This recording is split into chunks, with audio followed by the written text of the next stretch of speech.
And now that we understand this, let's look at the fundamental Christian worldview. This view states that the universe came into existence through the act of creation by an all-knowing infinite God, and that God created every distinct creature, including humans, and there was no evolution involved. Then God warned the very first people to not eat of one tree in the garden, that if they ate from it, they would die. And so why would God do this? He established the tree of the knowledge of good and evil for the same reason we talked about earlier. Satan had accused God of being overprotective of his people.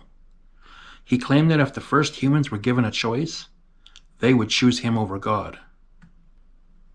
Now, because this accusation was in the presence of the whole universe, if God didn't allow the first humans to cast their vote, if you will, Satan would have endlessly accused God before the universe that he was a dictator withholding these people of freedom of choice. The only thing God could do was warn them of the dangers and consequences, much like you do as parents with your small children.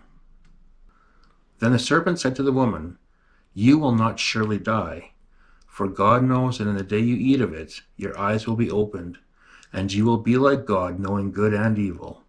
Genesis 3, verses 4 and 5.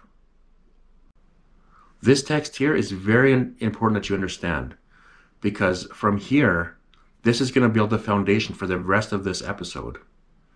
Because you see, Satan deceived the very first humans in three ways. First, he did not appear as himself, but he used the disguise as a serpent. Now, witnessing the only animal in the entire world that could talk, that must have thrown off Adam and Eve and probably contributed to their deception. Second, he told Eve that they would never die, even though God told her that they would die. And third, if they listened to him and disobeyed God, he could give them secret knowledge where they could become gods themselves. Well, unfortunately, they decided to believe Satan, and they forfeited their earthly home, and they gave it to him to become the prince of this world.